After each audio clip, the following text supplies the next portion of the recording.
Hey everybody, this is the TMG Podcast. This is episode 40. Whoa, 40. We're at A 40 nice now. round number. Yes, this is Carlos, and with me is Mickey. Hey, dudes, what's up? And just Mickey. Will Just us is today.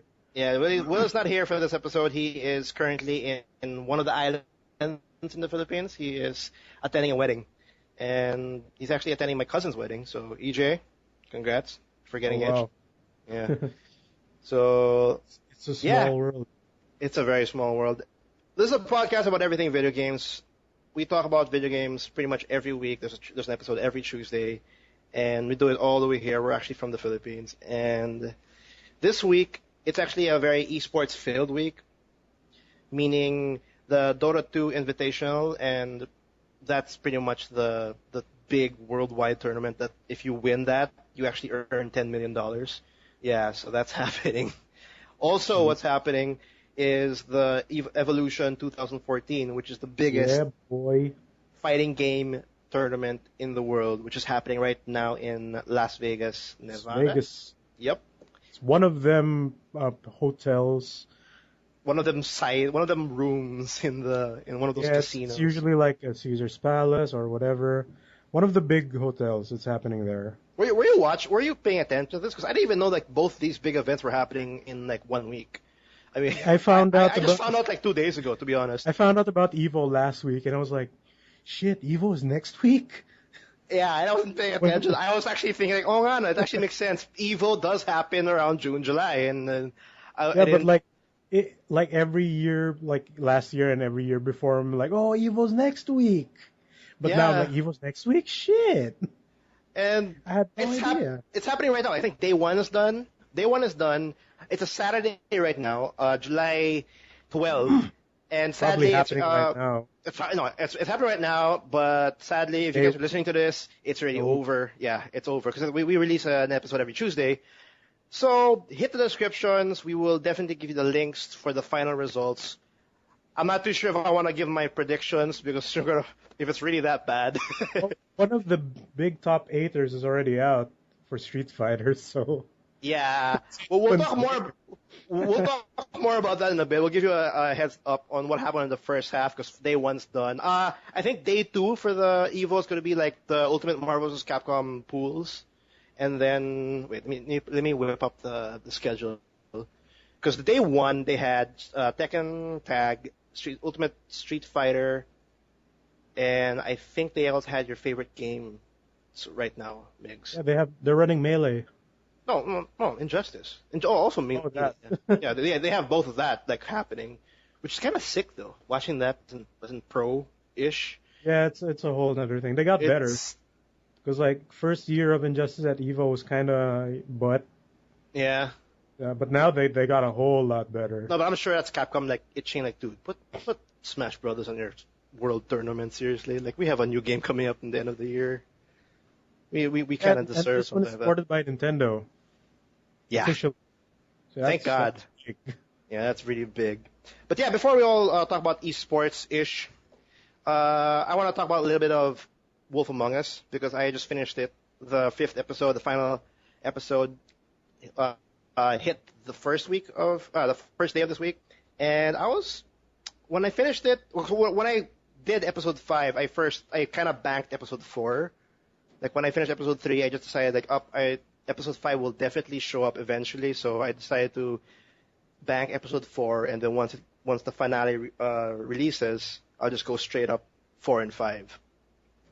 And overall, I kind of liked it. I had a good time with The Wolf Among Us, but there's a big gap. For me, there's a big gap between The Wolf Among Us and The Walking Dead Season 1. I can't compare Season 2 yet because it's not even done.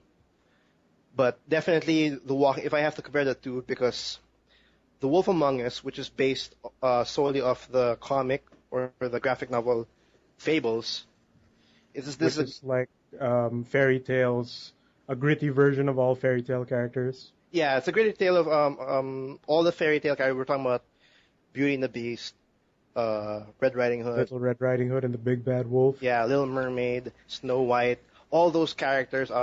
Ichabod Crane, Bloody Mary. It's their life after the fairy tales. Yeah, this story they have a whole world and something bad. I haven't read the comics, so I can't really be that in detail about the lore. But something happened to their world, and they were forced to go to the real world. So we have like they're in hiding from the humans or something. Yeah, so they're in the real world and they're in hiding, and they have to pretty much adapt or blend in and then make a living amongst the humans. So it's called everybody's together. Everybody's in Fabletown. That's what the town's called. And we control the big bad wolf. His name is Big B in the game, and you're pretty much the sheriff. You're pretty much the guy who protects the fables from pretty much themselves or from the Mundies. The Mundies are actually humans. That's what they call them, the Mundies. And essentially, something horrible happens in the first episode. There's actually a murder that there wasn't a murder in Fabletown in like maybe years. So he is now in a position where he has to figure out who murdered him, this person, and what's the motive and all that. So that's pretty much the overall story in Telltale Games' Wolf Among Us. And I like the pace, but the tension and the need to play one episode after another wasn't there compared to like The Walking Dead for me. There's no like major cliffhangers or something. There was a cliffhanger, but not enough for me to go, oh, wait, I really have to see the next episode. As much as when I saw episode 1, when I played episode 1, I played episode 2. I think when I had 3 and when I was done with 2, I was like, yeah, I had no like pull to play 3. That's what happened to me. Maybe it's because I didn't read the comics, or I don't know. It's hard to explain because if I compare Walking Dead season 1, I'm always like pulled in to know what happens with like Lee and Clementine and what's going to happen with the group. Yeah, in season 1, after every episode, you're like, oh, I got to know what happens next. Yeah. And in this one, the cliffhangers, they were there. They were kind of was that, but for me, it didn't have enough pull to keep going. But eventually, I did finish it, and I don't know. I guess the season 1 of The Walking Dead just had a strong impact because of Clementine, because I was so worried about that character, but and then the other characters and how they're gonna survive and all that. And then The Wolf Among Us, as I progressed, I was just pretty much picking or choosing how would Bigby react towards situations. Like, I didn't feel like my choices were that impactful. You know what I mean? Like, when there's because like in Wolf Among Us, there's those big choices. Like, if you do this, you don't get to do this. You don't get to go. There's like big choices, and these choices, I feel like it doesn't really matter which way. It's more of a preference. Like, if you go that way, it doesn't really matter. If you go this way, it a little bit changes, but it's okay. And then, with the minor choices when you're talking to other people, it's more like you picking how Big B reacts. If he's gonna be more of an asshole, more of a kind guy to Fables and whatnot. It just felt like a game I don't know. It just felt like a game where I was trying to evolve Big B to what I wanted him to be, and then towards the end, as I was finding the plot, as the plot thickens, and then I finally got the big plot twist, I felt kind of disappointed because I was expecting like me as a character to unfold it, but I felt like once I hit the tail end of the story, it felt like no matter what choice I had, it wouldn't drastically change it. It felt like it would happen anyway. That's what I felt like. Like, it was a good story, but my choices the choices weren't that impactful. Not like I don't want to spoil Walking Dead, but it like his choices pretty much affect like if this happens, people will die, or Clementine's well-being will be affected. Like she will grow up and tainted by the world or whatnot. In Wolf Among Us, it's either I want to interrogate this guy or that guy, and then like the choices are more black and white, yeah, less dynamic or something. It just felt like if I chose that guy, I might get the answers that I need faster. But if I choose this guy, maybe I'll get a different piece of information, but I get to but I will slowly get it. I won't get it as fast as if I chose that one. That's what I got. And I haven't played it the second time around, but I'm definitely interested in playing it again because Just I to still, see the differences. yeah, because I don't right now when I go it from start when I played it from start to finish, I didn't see like a big pause, like a big oh wait, if I did this, it could have been different. I want to actually play my game completely left field, all different, and see what Be a really pure does. asshole or something. Yeah, because I was like, oh, because like Big B and Snow White, Snow White's actually like The love the interest or something. sort of the love of interest, but she's actually like the what's it Damsel in distress. the No? secretary mayor or side mayor, like vice mayor. Sorry, there it is. The vice mayor and like Ichabod Crane, I think is the mayor in Ooh. Fabletown. So Ichabod Crane, tells Snow White to help Big B solve the crime, whatnot. So they're kind of like a partner, detective, pseudo detective thing, and then they have a little bit of a relationship. So like, oh, I'll be kind to Snow and whatnot. And every now and then I'll be badass. But she's not Clementine. She's not Clementine. And at the same time, I think my next playthrough would go straight up. I'm the big bad wolf. I'll do whatever I want. Because the choices are like, talk him down. Like mostly like, talk, Talk him down or punch him in the face. yeah, talk, punch, silence. Talk, punch, silence. Talk, punch, throw. It's always like something that can do something physical. Yeah, I saw a bit of episode 1 of Wolf Among Us, and like it looks to be more fun if you're just a straight up asshole, because you see a Yeah. lot of the fight scenes and shit. And this is a person that actually did not play did not read the comics, because technically the Wolf Among Us is a prequel to the actual comic. Like this Oh, really? Yeah, this happens It happens before. before. Oh, okay. I thought it So happened after. people who's That's actually interesting. yeah, people who are interested in the fables, you're not getting spoiled. This is actually a good introduction. And I'm not saying it's a bad game. I'm just saying that compared to because right after The Walking Dead season 1 came out, and then it had these rave reviews, it gets Game of the Year, blah, blah, blah, blah, blah. Wolf Among Us came out, so it was the only thing that I compared these two on like how, if the Telltale games can actually maintain that kind of storytelling and that kind of intense moments in decision making, because that's where The Walking Dead shines. And this one, not so much. It's still a great game, but it's definitely not like the Game of the Year material that they produced from The Walking Dead. That's what I'm feeling with The Walking Dead season 2. Like it's okay, but it doesn't leave you wanting for more. Like when the episode ends. Yeah, I'm actually at episode 3. Oh, yeah, I'm actually at episode 3. You're feeling the same thing. Like I definitely am. I'm still like it boggles my mind on what Clementine does on season 2. It just doesn't make any sense. And I just think people around Clementine are just complete idiots. From what I'm like you're too level-headed and mature while everyone's just being straight up stupid. I don't want to. At least before you were a grown adult and you had a child to take care of, but now that you are the child, it's like you just don't need to take care of anyone except yourself. Yeah, and so there's a weird disconnect. There's a weird disconnect, and the things that you have to do, it just feels like some things that you have to do. It's like it's forced, like just to feel important.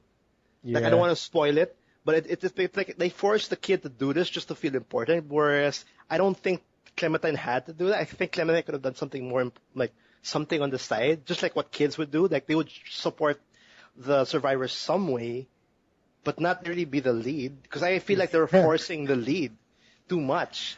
Yeah, they rely on you way too much. Yeah, like come on. I'm like, how old is Clementine? 11, 12? I'm not. It's like, she was 9 and 1, so was that 3 years or something? I think it's around 10, 11. Because like. Yeah, she should be around 11 or something. Yeah, because when season 1 happened, I think she was 9. She was 9 at the end of it. Yeah, guys, double check me on this, but 9, and then once everything concluded, I think even after 400 days, the start of season 2 was like 2 or 3 year gap, I think, or something. I think a 1 or 2, I think.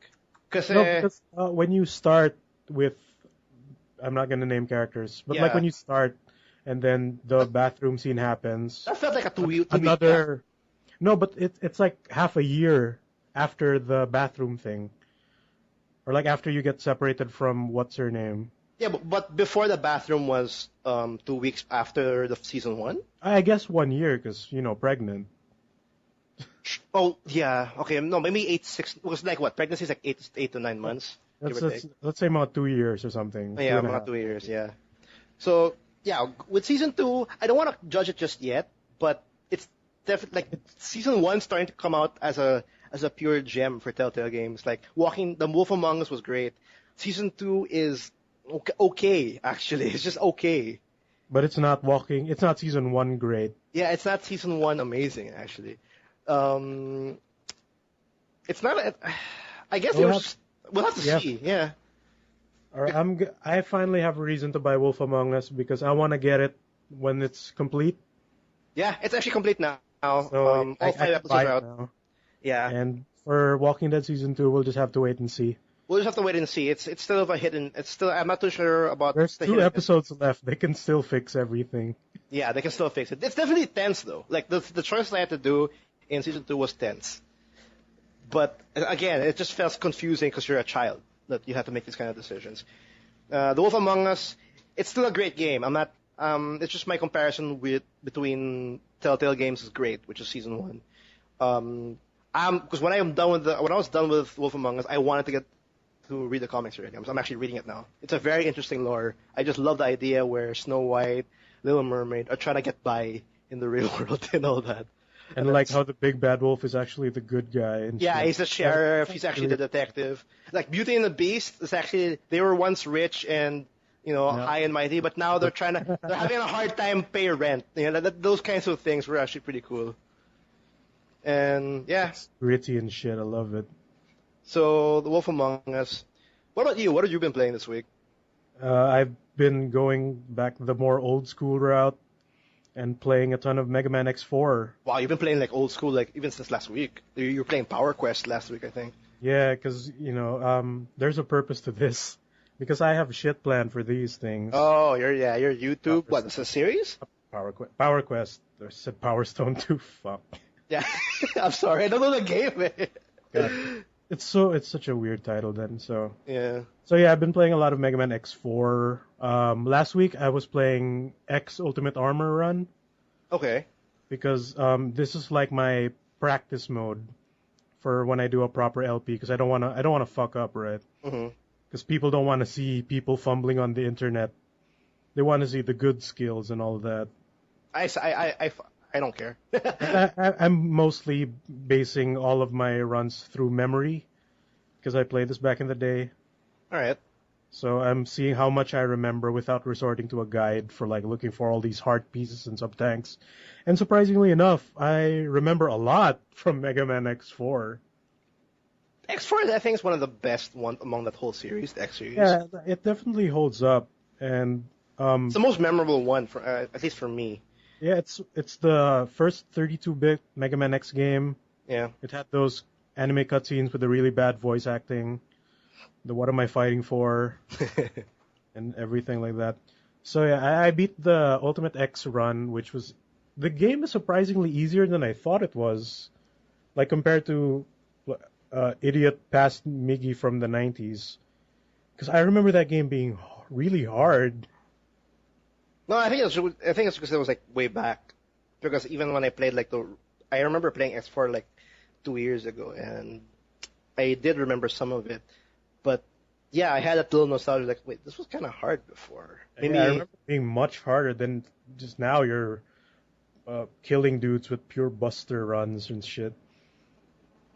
it's actually that Buster was actually pretty OP because that's all you need. And then But then I thought like maybe because I'm playing X and X's story run is actually easier because of the range game that you have, and although enemy weaknesses, right? yeah. So like I thought the Zero run has to be the hard one. Like I know I can see it being hard with like certain bosses. So then I played Zero because I beat the X run like shortly after we did the podcast last week. So I did Black Armor Zero run when you do the cheat. So you have half damage when you get hit. Oh, okay. Which if you play Red Zero, you don't get any armor pieces, so you don't actually get the reduced damage like X does. Mm-hmm. So Black Zero is the cheat for the game. And So weird cheat. Even then, I found it easier than I thought. Like I was dealing a lot more damage than I thought I was, like how many years ago to these bosses. And it's a game that you can beat in one afternoon. Oh, is it? Most Mega Mans. Yeah, it's I don't similar. remember. I remember taking a while when I played it the first time. It was, I don't know, Mega Man platforming. It was actually pretty tough way back in the day. And Yeah, I don't. this game did the weird thing where it had 2 areas per stage. Like you'd play through one stage and it would like go into a loading screen and saying 0 resuming to blah blah blah area 2, and it's another stage. So Yeah. it's like they crammed 2 stages in one, which they stopped doing in X5, etc. Was is X4 the one with the hidden Easter egg with the Shoryuken? No, that was Or the Hadouken actually. I'm not too sure. no, that was X1. X1 and X2 had the Hadouken Shoryuken. In Okay. X4, the fire boss, Magma Dragoon, Yeah. he has the Hadouken and the Shoryuken. Oh, okay. Like he says it. He says Hadouken and Shoryuken. Oh, really? I don't remember that. That's their little throwback to the Capcoms. Yeah, the Cap. I remember like way back. Like I guess it's Mega Man X1. You can actually get there's a specific Easter egg armor which actually gives you the ability to get the Ryu's moves with Mega And Man. it's one kill against bosses. Yeah, it's just one hit kill. It's just a fun thing that they added. He has that in Project Cross Zone. Oh, really? I think it's the multiple enemy attack super. Yeah. He does the Hadouken at the end. Project X Zone, the multi crossover. Game, Yeah. That's neat. So, what was that? Mega Black Man X. Zero. Oh yeah, go ahead first. No, I just wanted to say that Mega Man X1 and I think Mega Man X4 is like if anybody who hasn't played a Mega Those Man are the X best game, ones to go back to. yeah, those are actually if you never touched it and if you are kind of curious about Mega Man on why Mega Man got big, or actually of course play the first ones, but in the X series because there's a lot of the X's. There's like X. How many X games do we have? Like 8, X8. Yeah, And there's then like there's the weird RPG one on PS2. yeah. The one that plays like Final Fantasy game. If you guys want to play Mega Man for the first time or whatnot, or the X series, go to 1, go to 4, you'll be fine. You don't have to touch anything else. Or play the remake of X1 on PSP, Maverick Hunter X. Oh, there you go. It's Yeah. a pretty decent one. And it has an anime episode when you beat it. With amazing voice acting, by the way. No, the X1 remake is actually decent. The X4 one is, oh my god, that's a whole nother level. Yeah, that was a whole. That was that. Yeah, back to like how when I thought this game was really hard. I guess it's because also like I didn't have a PS1 until like Christmas of '98, I think. Okay. So I would play PlayStation 1 at the local net shop near my place with my friends. We'd go there like every Saturday and spend like 30 pesos or whatever of lunch money that we didn't use. So we were always under a time constraint, I guess, when we were playing that game. So maybe that's another thing too. Yeah, because I don't remember because I finished it in one day. I don't remember finishing it in one day. That's the thing. Maybe I was just a dumb kid back then and like, oh, video games are so hard. I can't jump. And older and wiser me now, like Older and wiser me. I can take it down myself in one afternoon. I know this jump arc. It's in my mind. It's in my body. It's in your. I am one with Mega Man and all that. Because even I played because I have the Mega Man original collection on GameCube. Like the Oh yeah, they had a collection in GameCube. Okay. It's Mega Man 1 to 8, right? Yeah. The NES ones and the Super Nintendo and then the PS1. Yeah, I found those, like the old games, also relatively easier than what 10-year-old me was playing back then.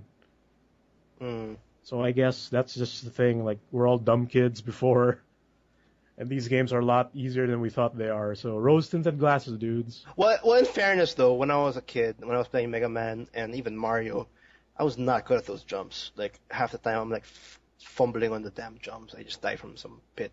It always happens to me. It's a weird thing though, because I go back to playing Mario and I suck at that game. Oh really? The original one. Yeah, the Super Mario Bros. Like I remember being much better there. It's maybe it's a weird backwards thing. I think the only thing if I play that game, the only thing I'll do differently. Maybe I'll be better with the jumps, but I will really take it like serious on the flag jump, like just to get the amount of points. The max points. Yeah, like before I didn't really care because points were points, but now for some reason I like high points. I like the higher points. It's better. And it actually gives you 1-ups. in the Yeah, old. that too. That's how you do the weird jump thing on the red turtle shell in that one area. But you know what? You know how Mario is. Like, even if you get one up, it doesn't really matter. It's like you'll always Oh, get one up now somewhere. it doesn't matter because you get like 50 Yeah, in Mario Bros. you can die all you want, but you will And not if get you that die game over. 20 times, you get the super guide. Yeah, the super guy where you just walk through and then you're done. Just watch the CPU play and then press A before the flag. Yeah. So there, Mega Man So X is I just actually recorded my run of Ultimate Armor and Black Zero because yeah.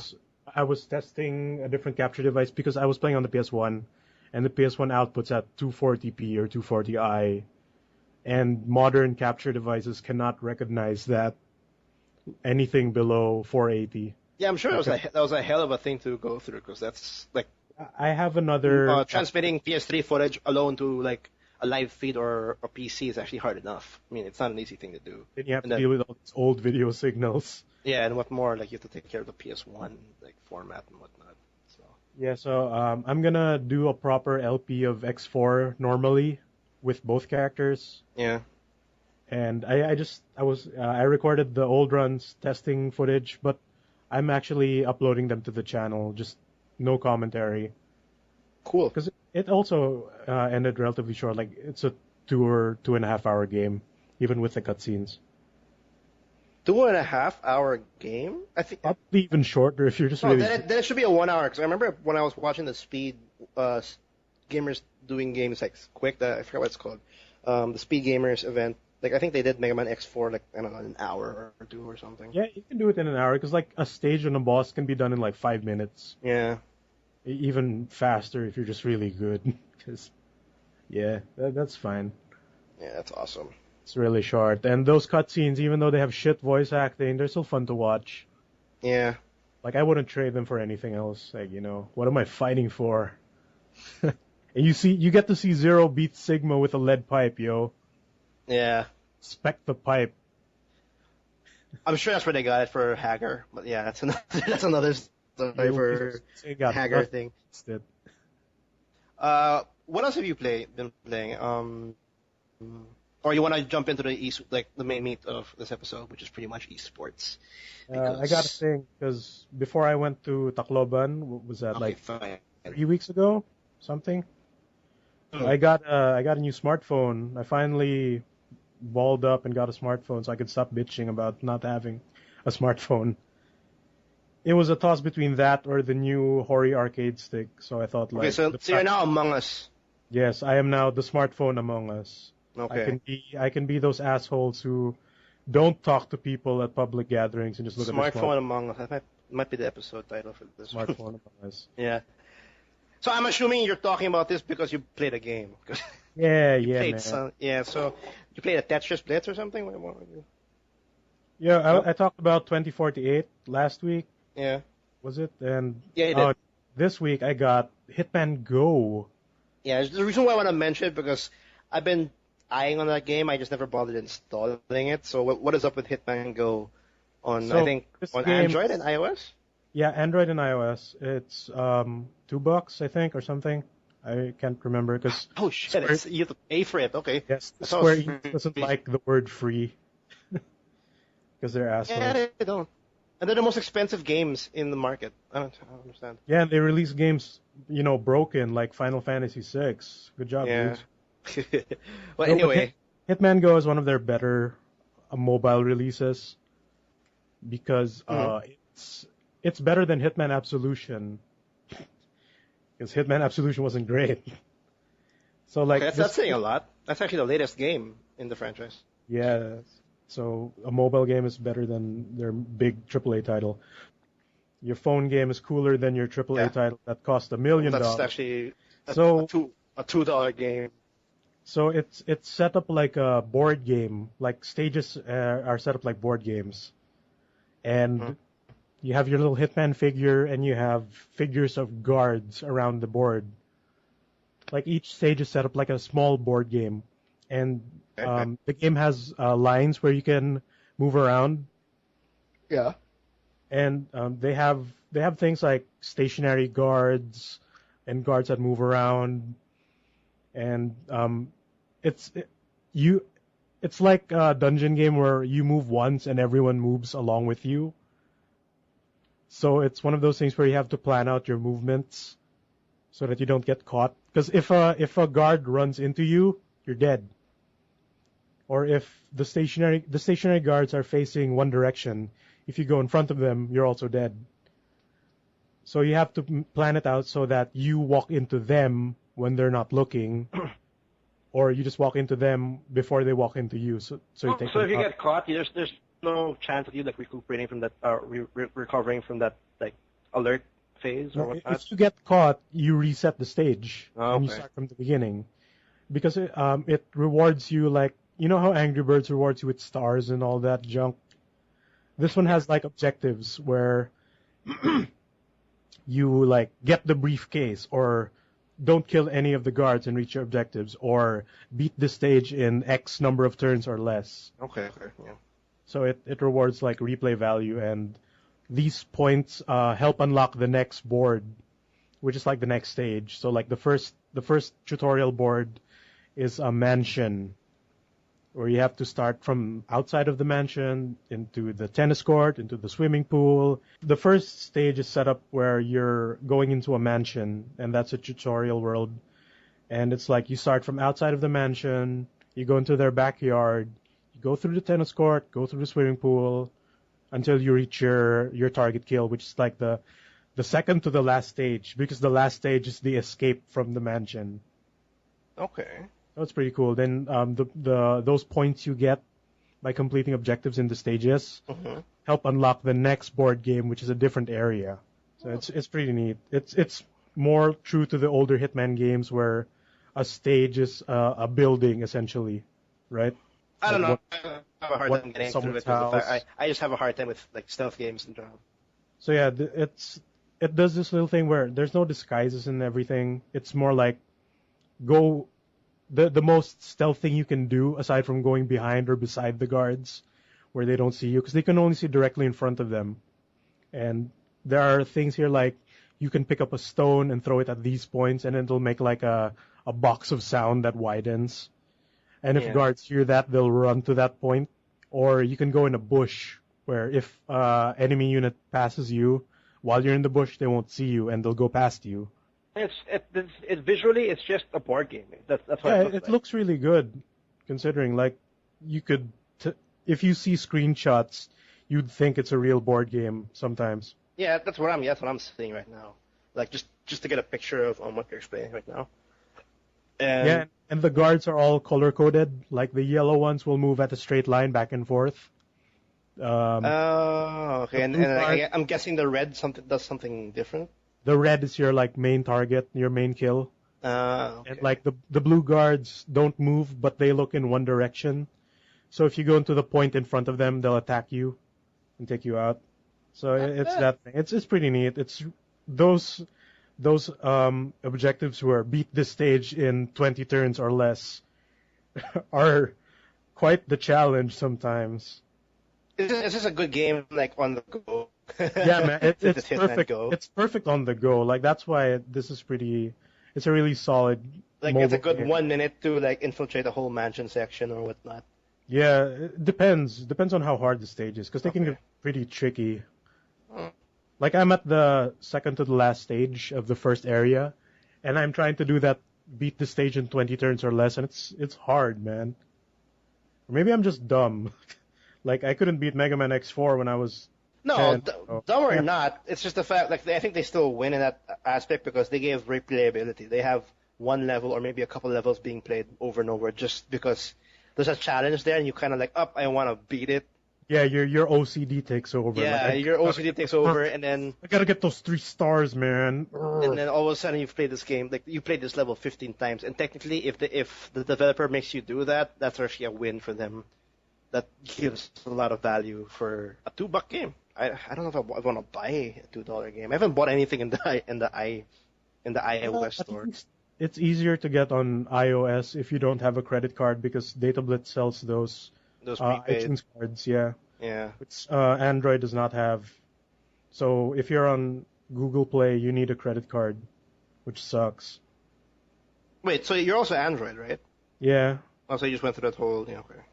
it's dumb, but it's worth it. This game is pretty good. Yeah, Check it out. sounds Hitman Go, pretty cool. Hitman Go on iOS and Android. Android. I guess also for tablet and phone. Yes. Yep. Because there's a graphic setting like high and low.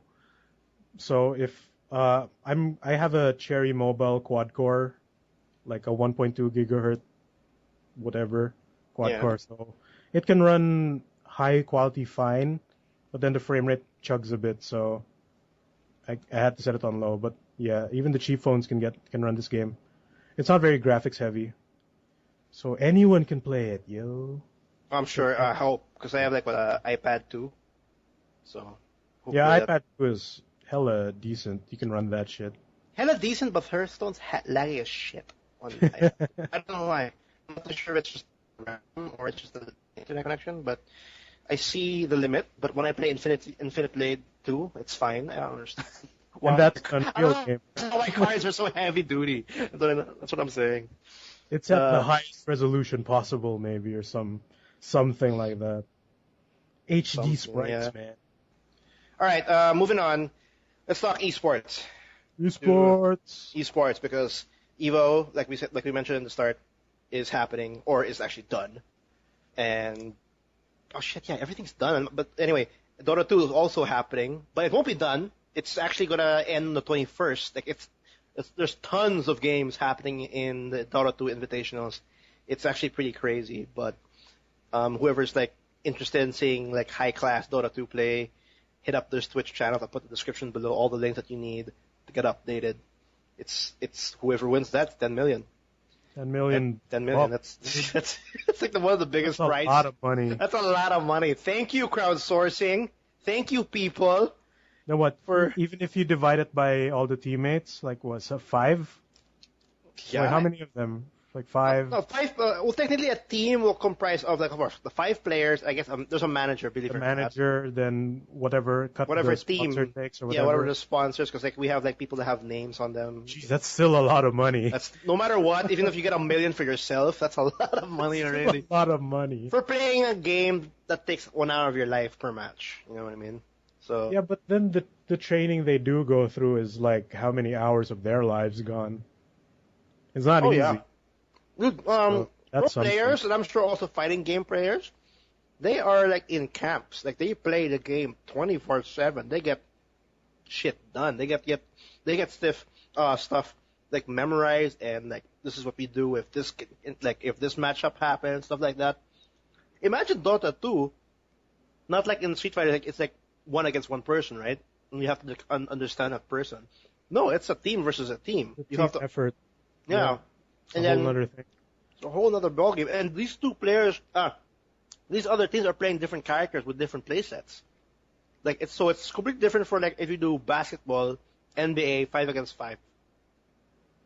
Completely different because that one player that might be support might play like a damage dealer all of a sudden. So his playstyle is different. He might feel different when you fight him.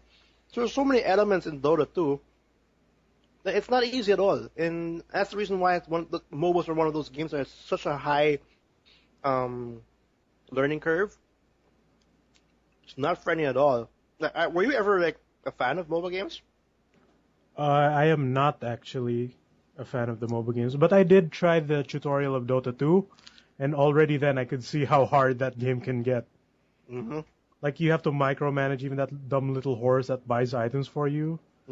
Like I'm not smart enough to do that. I suck at RTSs.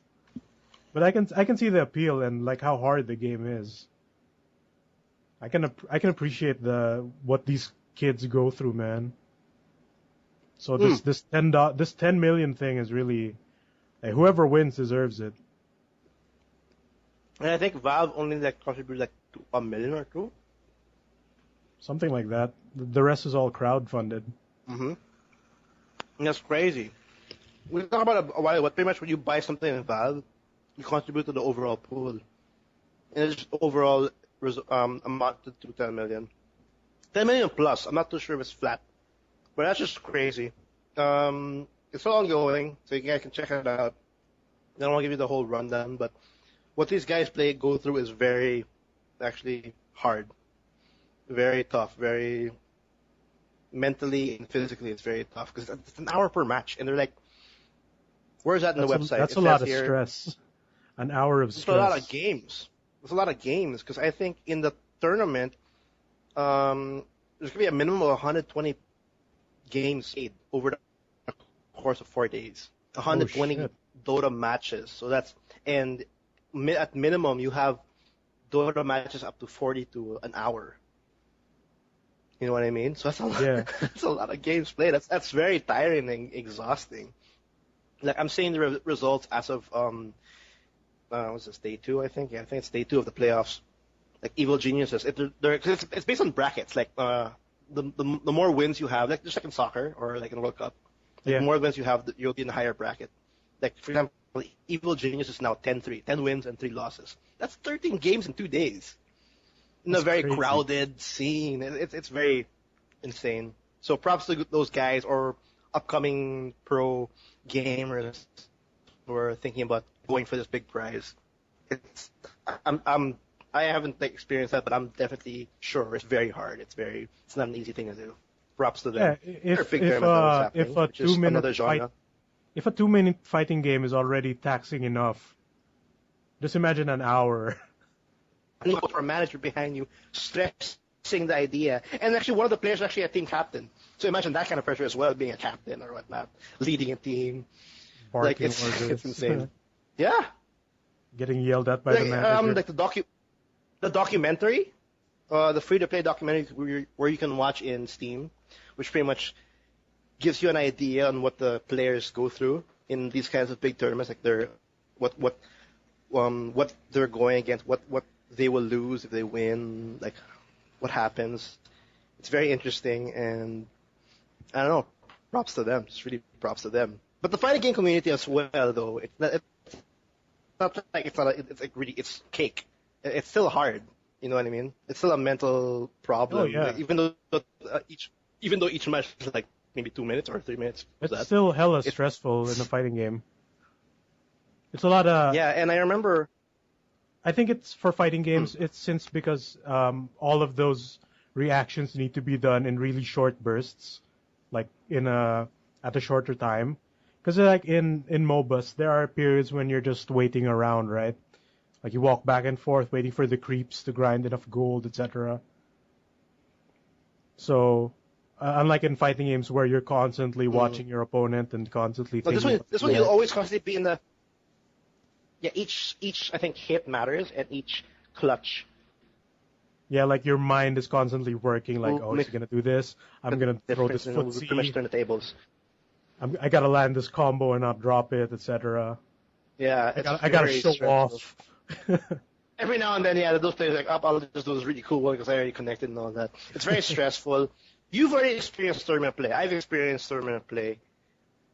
Is it really? Have you played like a full, like 1 day big tournament? Like it takes the whole day. It's to tiring, man. Like Yeah. even just afternoon is already tiring for fighting games.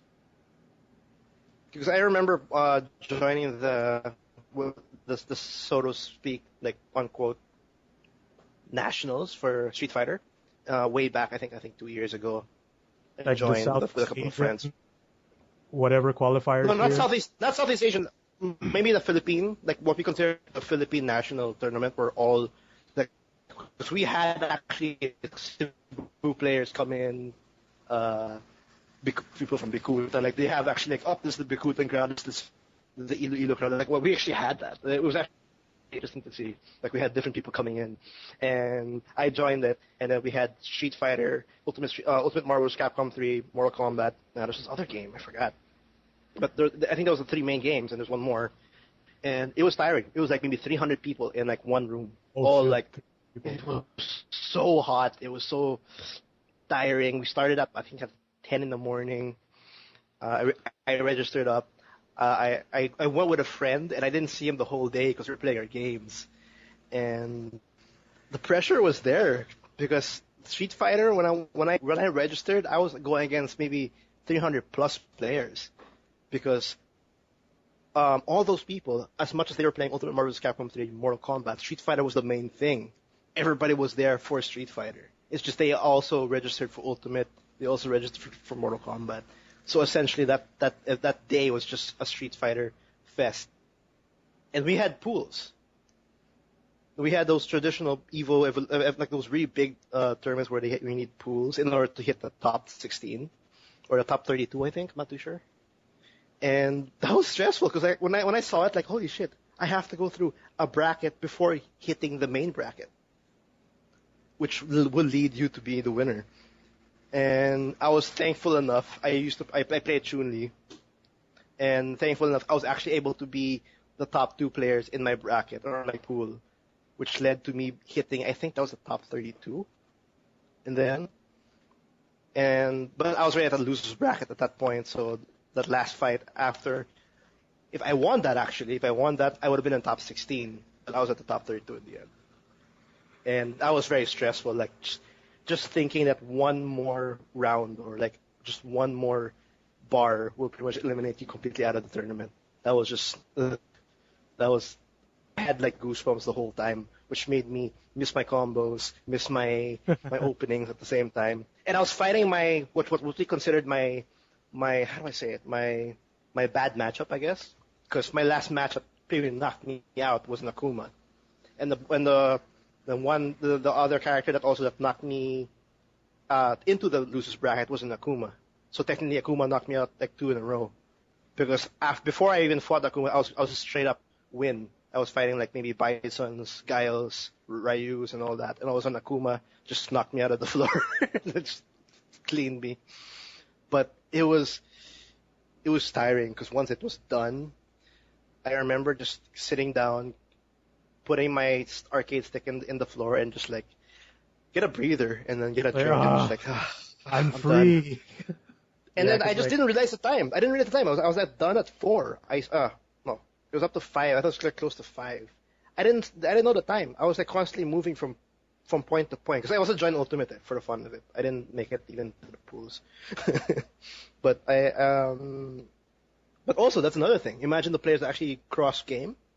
Oh yeah, that's not an easy thing. Completely different games in a row. That messes you up. Yeah, it does. I think that's the reason why my Marvel's Capcom 3 matchups or fights were not that good because I was completely just focused on Street Fighter.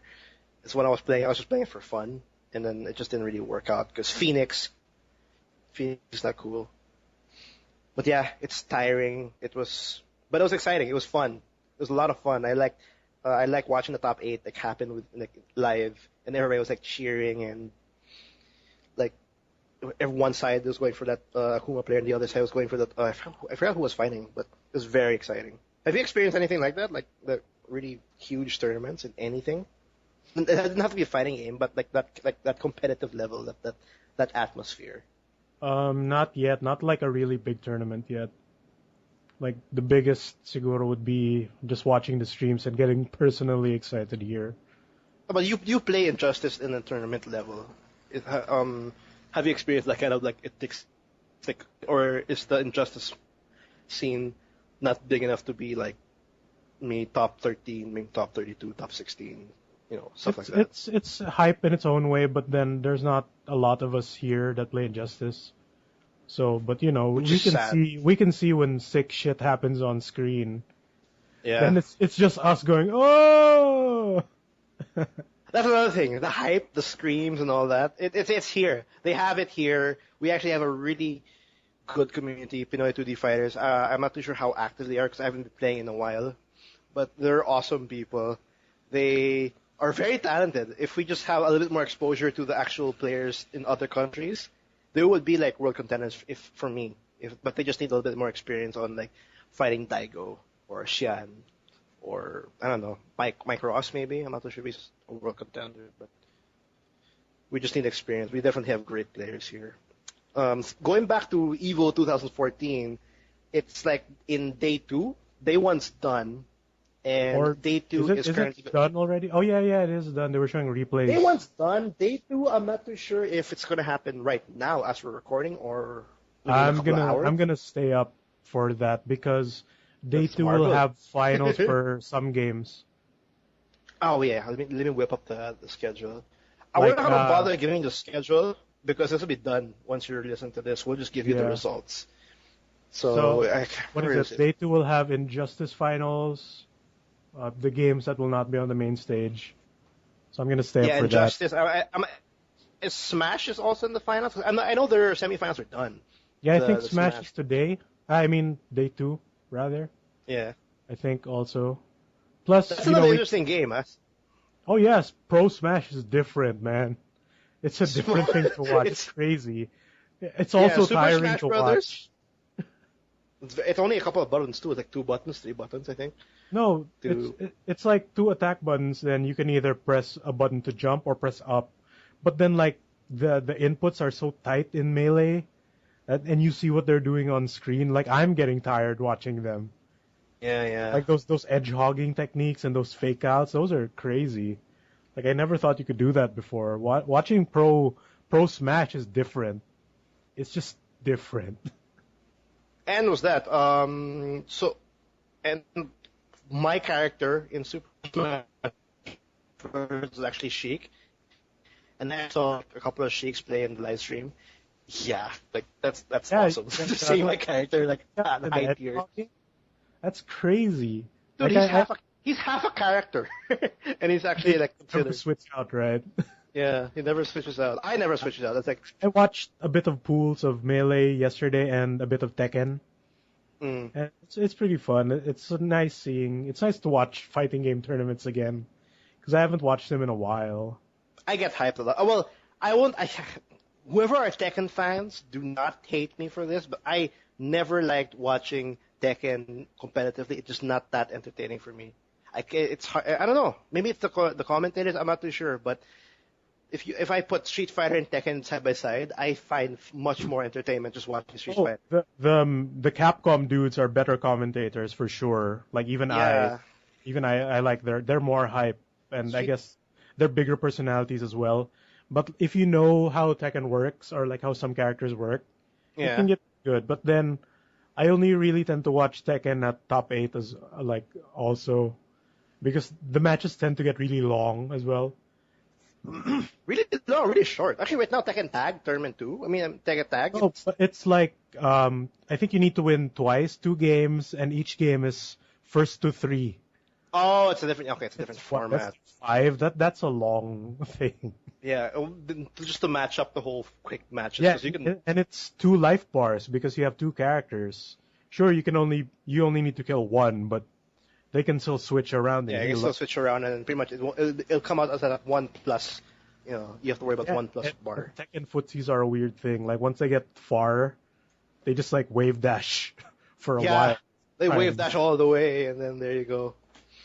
But So yeah, Tekken is okay. It's fun to watch. It's just it's not instantly easy to get into. yeah, it's just me. You have to understand. Like, is that a low hit? Is that a mid hit? I thought he was blocking. Blah blah blah. Yeah, it's hard to actually establish what's going on. Not Yeah, compared to like it's not Street Fighter or. it's not as visually appealing instantly.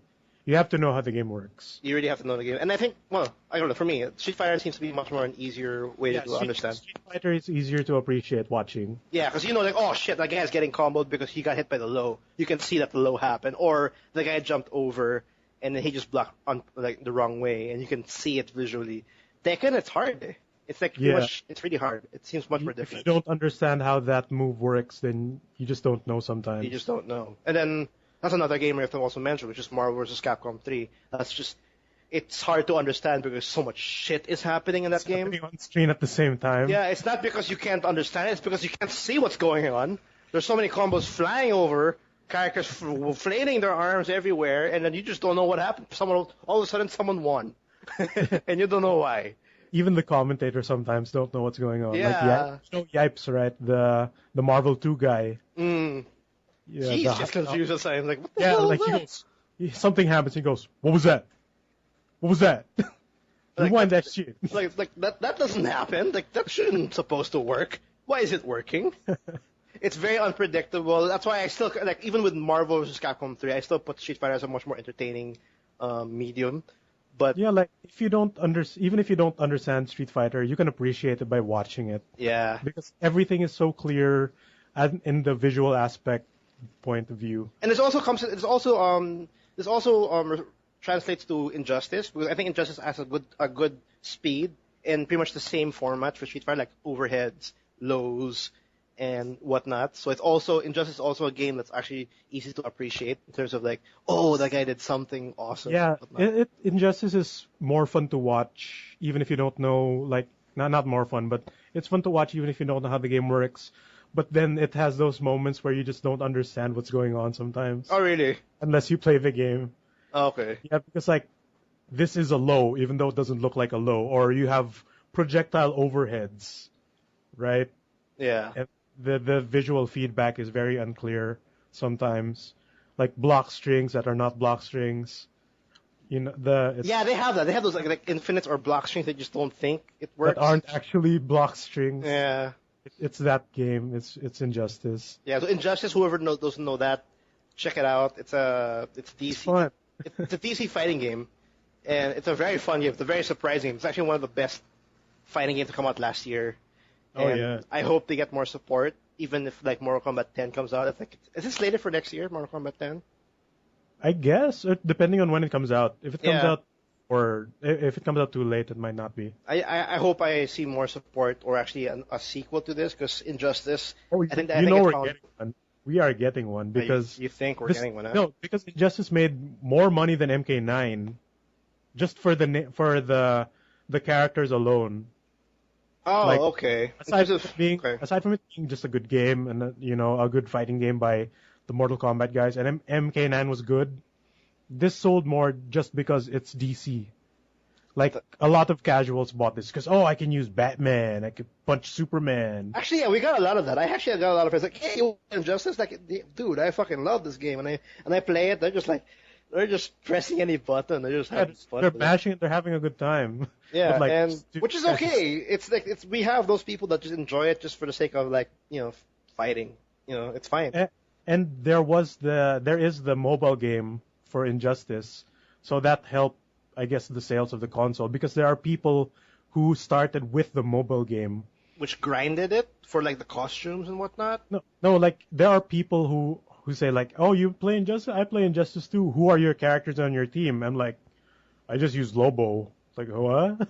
There's a console game? I Why is it bet so different? I bet there's a disconnect. People don't even know Injustice actually exists in the There are consoles. there are people who don't know. Then there are some who find out about the fighting game and then get it because it's also on PC now. Yes, it is. And actually, it's recently, also on Wii U, I think. what? It's also on Wii U, I It believe. is. It is. It's in Wii U. It's also in next gen. There's no reason not to get Injustice. There's no reason. Oh, and I wanted to mention there's a stupid. I'm not stupid. Sorry, it's like instantly coming out of my mouth now.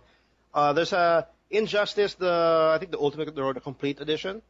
Yeah, the Ultimate Edition, which has all the characters and costumes.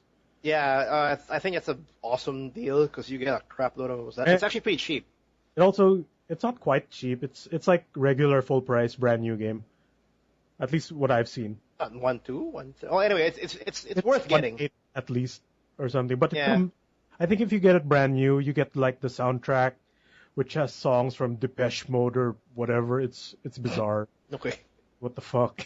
Yeah. But yeah, that's a thing you can get. Injustice Ultimate. 6 DLC characters and then the costumes. Awesome.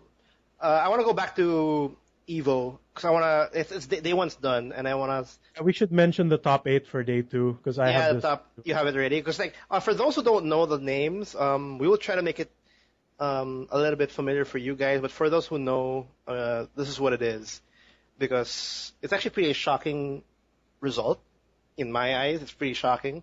Oh yeah, the man who's out. Yeah, go ahead. Start it.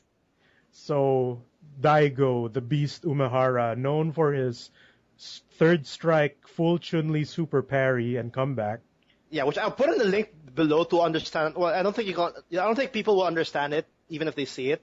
But Anyone who's seen that will instantly become a Daigo fan. True. Okay. Everyone became a Daigo fan after that. Yeah, I think I'll put it in anyway. But yeah, he's one of the best Street Fighter game players in the world, and now he is out. right away, right off the bat. He didn't even make top 32? I think this is the first Evo where he's not top 8 in Street Fighter 4. Yeah. Like, That's actually shocking. I don't think he's won since 2009 or something, but he's always been top 8 Yeah. consistently. This is the first time he's out.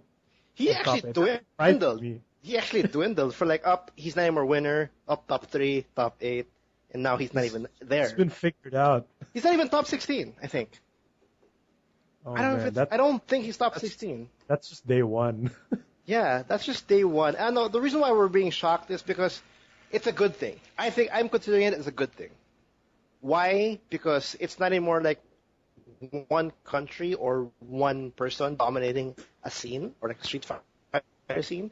We're seeing tons of players from different places in the world. We have like Gamer B from Singapore. Is he Singapore? I hope I'm right in that one. We also have Punko. I'm not sure if Punko made it. Punko is not at Evo this year, I think. Ah, okay. But there's there's Dominion from the UK, and then we have Justin Wong from the US. Okay, I thought he was from New York. No, he's UK. He's the only. I think he's UK, but he's European.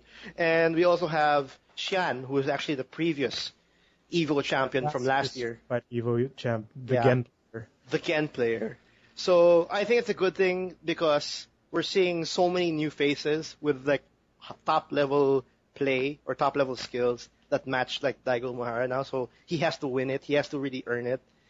And it's more exciting because we don't know, we're seeing different characters on the top 8. We're different characters, different play styles. So it makes the watching of these tournaments very entertaining and more fresh. Unlike, as much as I'd like to see Daigo win year after year because he's just really good. He's a great Ryu player. If you think about it, it would kind of die out because we're saying no one can break his character for some reason. We're seeing the same thing and no one's like learning how to beat it. Now we're seeing a more mature community where they learn how to fight Daigo. Now, so it's not a sure win. It's more exciting now. Yeah, and you expect Daigo to win top 8, so it's never a surprise when you actually see him there.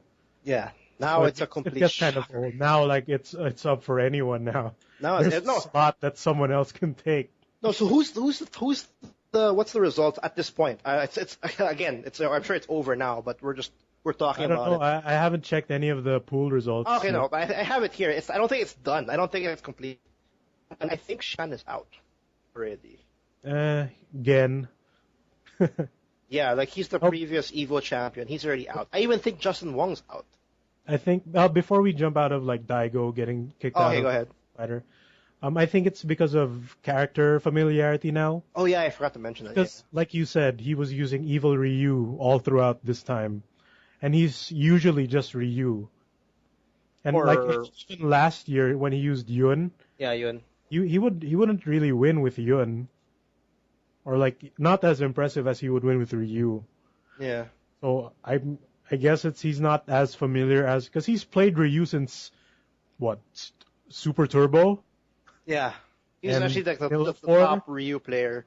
And I don't want to go like we're getting a little bit technical on this one, or like people who don't know, but what we think on why Daigo lost, well, I think, is he went on a different character set, and then because he was like saying he didn't play tournaments intentionally, just so that players won't get used to his style.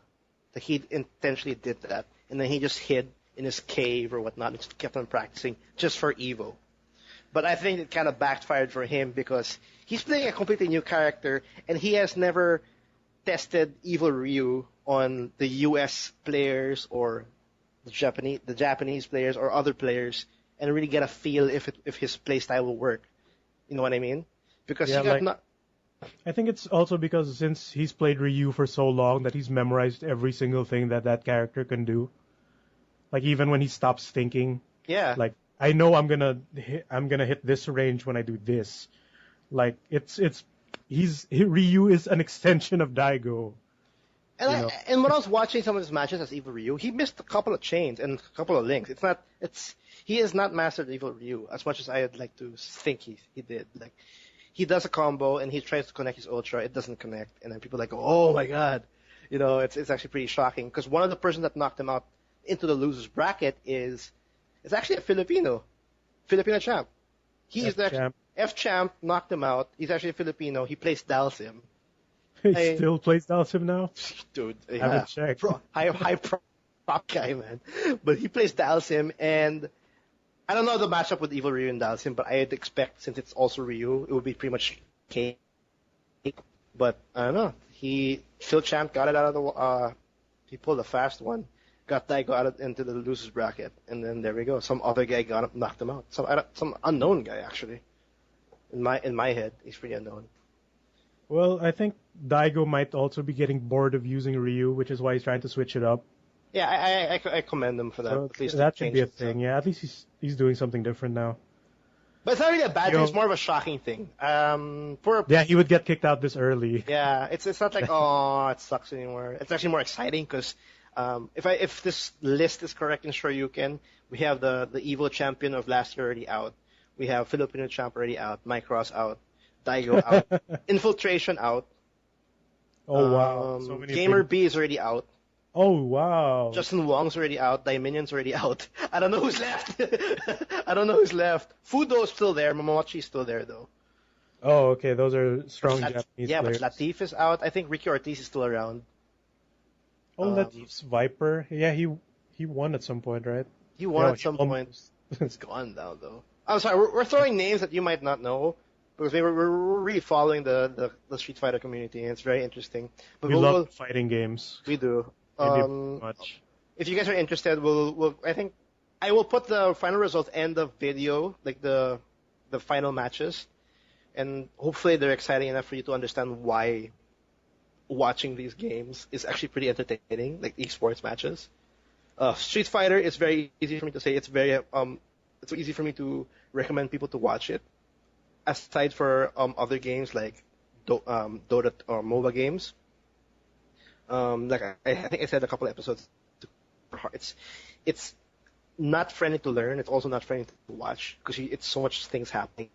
I've been told that Dota 2 is actually, or at least maybe not Dota 2, but League of Legends is easy to watch even if you don't know how the game works. But I haven't watched it myself, so I don't know. But I heard. Sorry. You heard that League of Legends is... Yeah, I heard that watching MOBA tournaments is actually also entertaining for people who don't play MOBAs. Okay, then I guess you should try that. Cause I don't know, because me, I get bored. I don't know why. I get bored by it. Maybe it's League of Legends, because Dota 2, I don't see... Maybe it's also the commentator, because when it comes to esports, the commentator really makes a big impact. Oh, yeah, those pro shoutcasters are really good, like sports equivalent good. Yeah, they're really good, especially the Korean ones. If you put they're subtitles, so professional, it's crazy.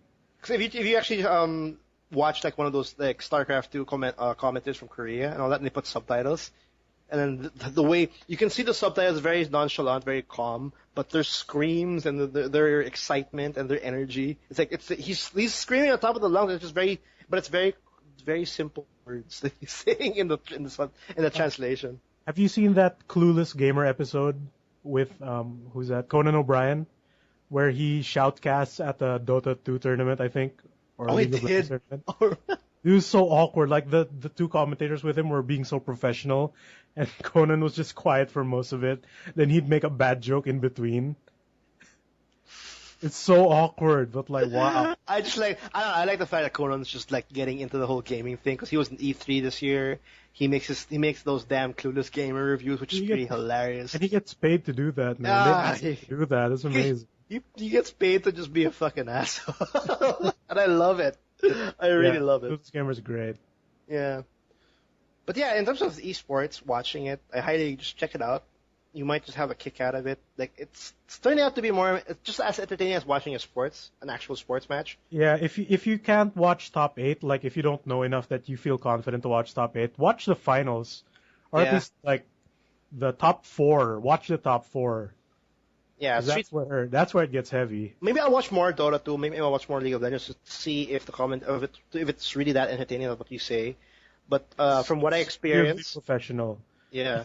From what I see in fighting game matches or like events, like the commentators really explain what's going on, and it makes it more entertaining. You have so that's what just shouting and getting hyped. Yeah, that's true. Yeah. So we're gonna give you the finals. Check it out. Hit us in the comments below and see if it's actually, if you're a casual player and then you think it's actually pretty interesting. Like, let us know how friendly it is to watch an esports match or an esports finals for that matter. And I think what's going on in Evo though? Like this is happening, but there's a lot of event or a lot of announcements that are planned for this 3-day event. Yeah, so since we can't tell the future, we can't tell you what exactly those announcements are. Yeah, we'll put a link in the description below. Yeah, if you follow like general gaming news, you probably know. But for those who don't, we'll put a link down below.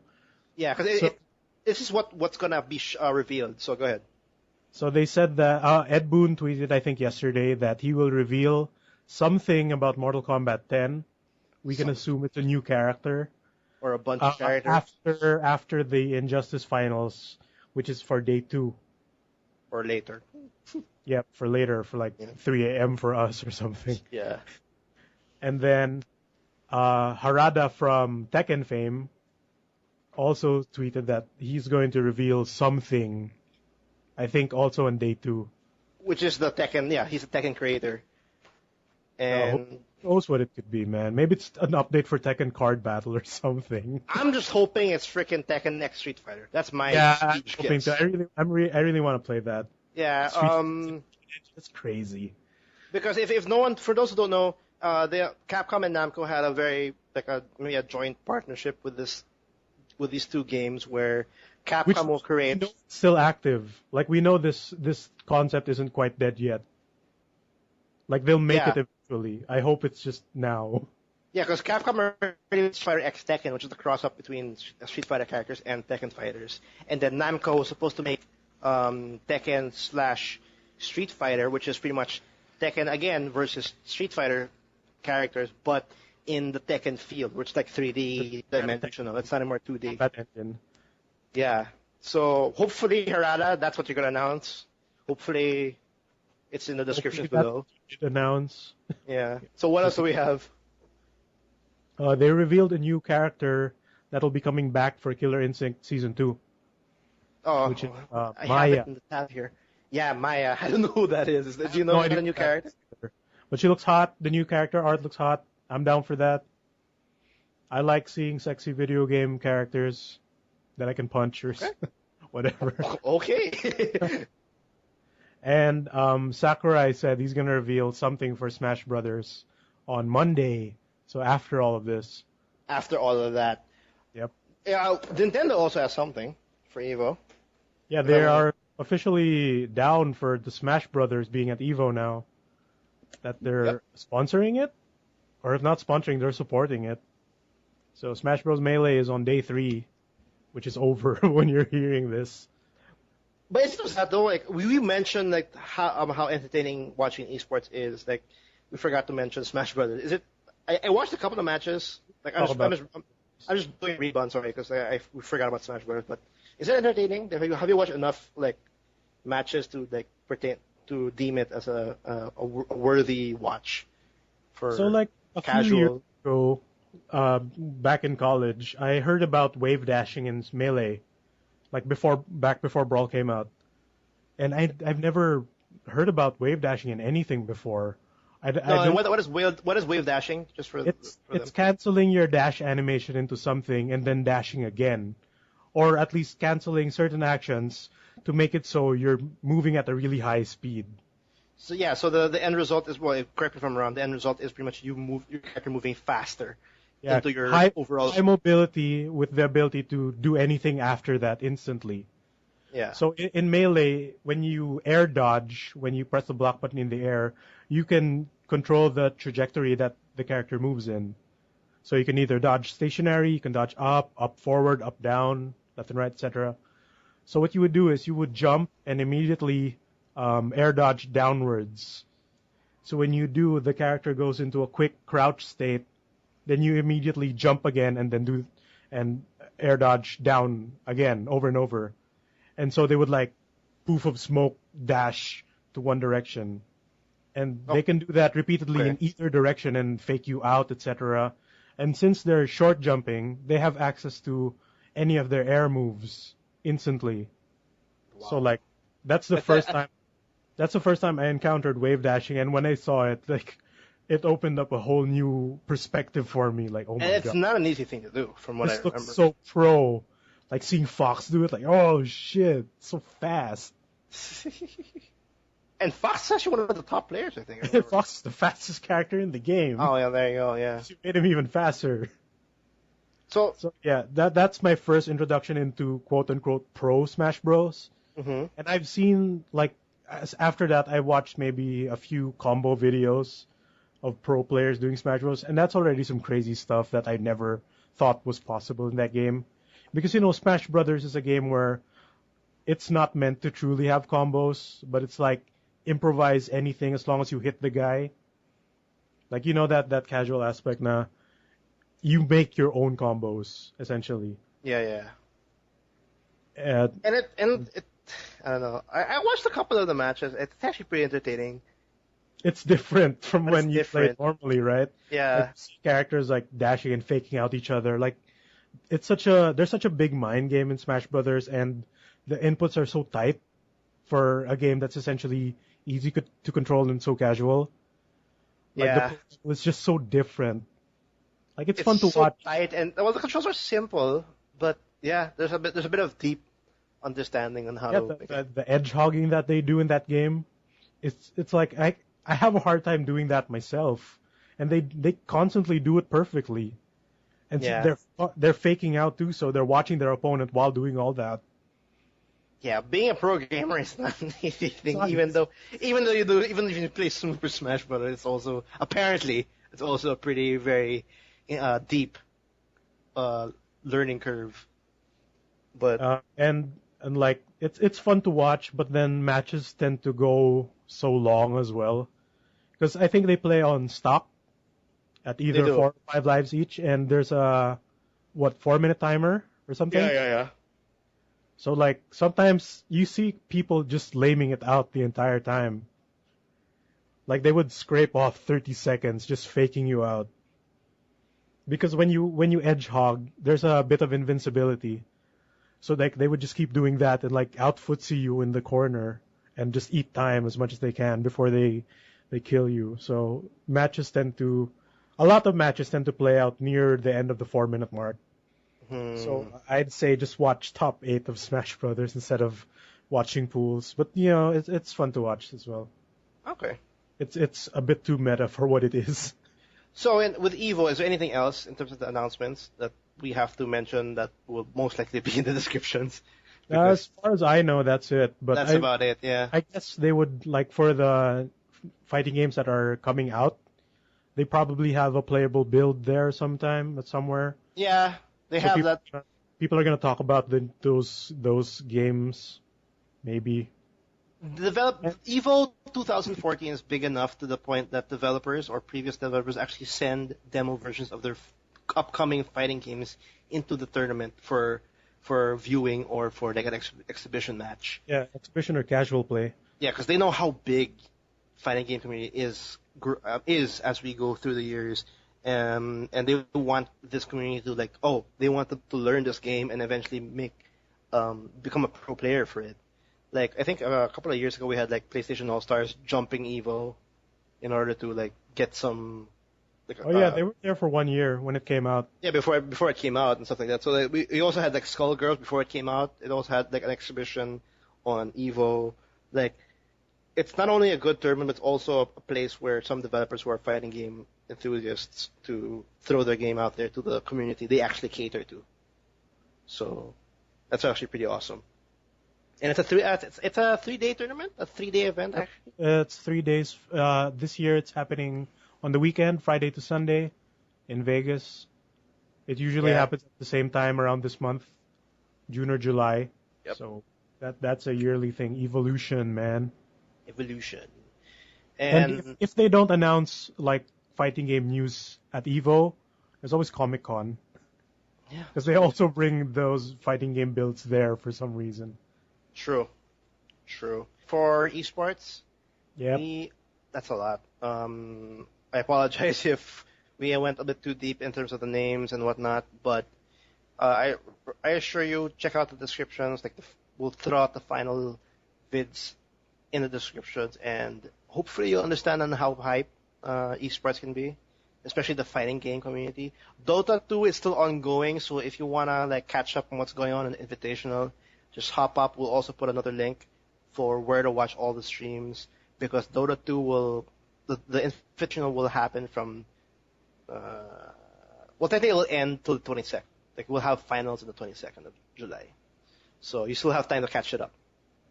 Yeah, I should watch those two so I can finally understand MOBAs. Yeah, I'm gonna try, because my reaction or my mindset is pretty much it's confusing, and that's based on a couple of streams I watched throughout the years.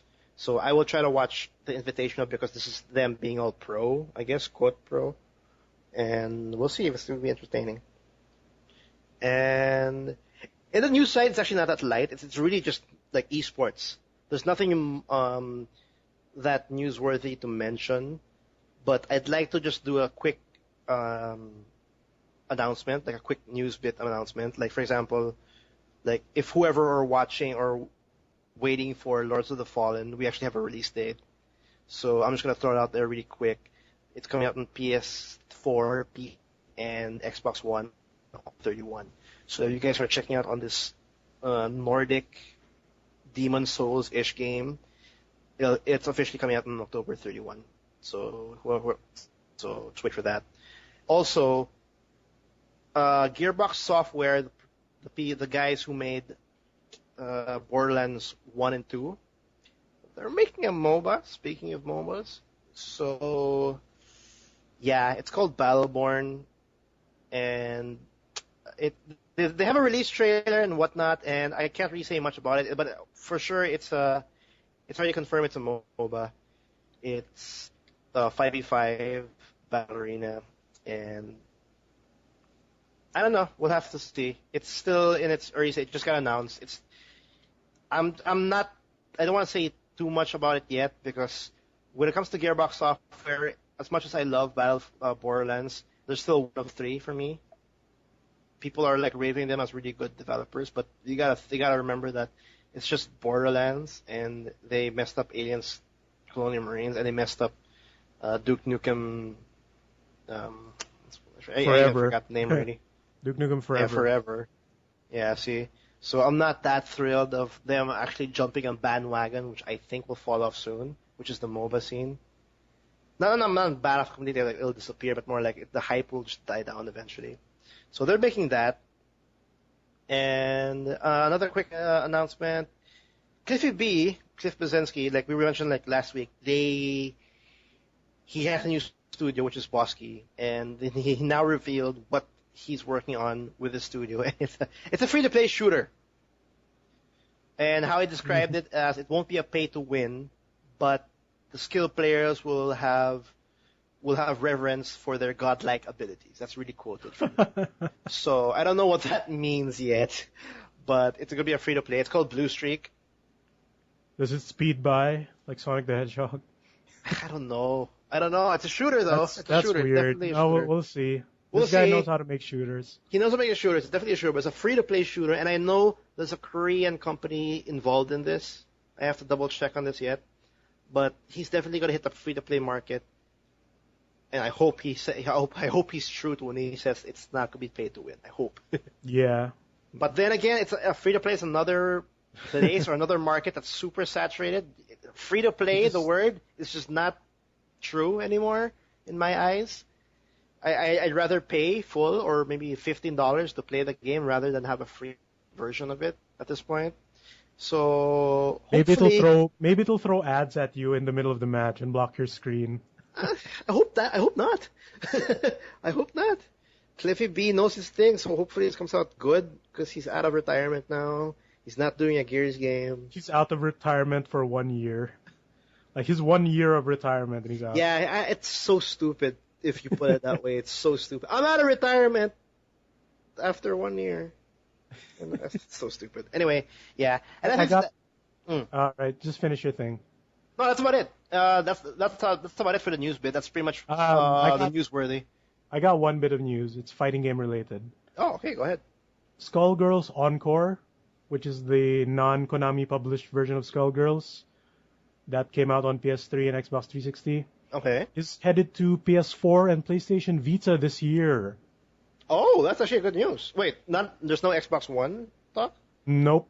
It's apparently just for PS4 and PS Vita. Sad. There's Oh, no there's no release date mentioned, but they said in 2014, so probably around fall. Did they mention like the features of like this version of the game? It's probably going to be the same that's currently at the PS3 version, which is I guess they'll include also the first two DLC characters, Okay. Squiggly and Big Band, and they probably will also include the April Fool's character Fukua. And so that's already neat. That's That three is. characters, I'm guessing. There's no added there's no like enhanced visuals. Because for that. they're not done with this game yet. Because they're still making 3 more characters. Oh really? They're finishing up the Egyptian girl, I forget her name, and they have 2 more in the works from their previous Kickstarter. They don't deem this game finished. I thought they deemed this game finished and everything else was DLC. No, like my PC version just updated yesterday again. Oh really? And then there's the endless beta on PC, which you get to play as the unfinished characters. Okay, that's very interesting. That's pretty interesting. I'm actually excited. So yeah, it's a game so nice I bought it twice. Double dipping. That's what they call double dipping, guys. I do not regret it, man. I love this game. Yeah, how do you describe it in a quick like a couple of seconds? Like It's essentially MVC2. It's potentially 3-on-3 because you can pick how many characters you have. mhm. You can have a maximum of 3 characters, or you can have 2 characters that are stronger than having 3 characters physically, or you can have 1 really tough character. And then go against maybe other 2 or 3. Yeah, like the ratio of power like changes depending on how many you have. Yeah, it's very unique. Then you have magic box chain combos, the low, medium, highs, yeah. like the Versus series, and you have assists and DHCs and all that. So yeah, it plays like a Marvel game. It's better than it should be, given how Got a lot of rave reviews for sure. yeah, And, people just like it, so Yeah. it needs to get played by more people. So and that's it. That's this episode is actually like a fighting game esports filled episode. I hope you guys like that one. This is episode 40. We're gonna cut it here. This is Carlos and Miggy, and there's an episode every Tuesday around the morning. And if you want to check out our previous episodes or even there's usually 3 of us here, so check out the old episodes. there's usually 3 of us here plus a Here's guest another every guy. now and then, yeah. And we do it we record this on the weekends because we have jobs, we got things to do. So what we have on every week on a Tuesday, and yeah, you can check out our previous episodes. You can also subscribe on iTunes instead to get Leave us a instantly review updated. there too, man. We'd Yep, you appreciate can leave us it. a review, rate, comment. We really appreciate it to support the cast. We have a lot of fun doing this. Hit us up on Facebook, like that Too Much Gaming page. Follow us on Twitter. I think it's also Too Much Gaming as well, or is it? Yep, TMG? it's all spelled out on both Facebook and Twitter. It's in everything you like what we mentioned in the podcast is in the description below. Website, you can check out our previous episodes. If you want to get it, you should go to subscribe on iTunes. But if you want to see our archive, like our previous ones, because the iTunes right now doesn't have all of it, I'll have to fix that. But if we have an archive on the site, www.toomuchgaming.com. That's 2 with the number 2, and also in the site we have our own featured reviews, some articles, and as well as some latest videos which you can see on the side of the site. Or you can go to our YouTube channel, which is TMG Blog. You can see all of Miggy's Let's Plays, shenanigans, and whatnot. Also my Let's Plays. Also, it's a series of gamers pretty much dumping really fun stuff on the channel. So you guys check it out. We play games on the internet. We play games on the internet. We also live stream games on the internet. We also have a channel on Twitch. Also, Too Much Gaming. Sometimes because PLDT is being a fucking. Yeah, it's been bad for everyone. If you hear a little if you hear a little like hiccup every now and then, blame You know who to those blame. guys. Yeah, I'll try to edit it as good as I can. But yeah, this is episode 40. Thanks for listening in. Yeah, that's about it. We'll see you guys next week. Bye.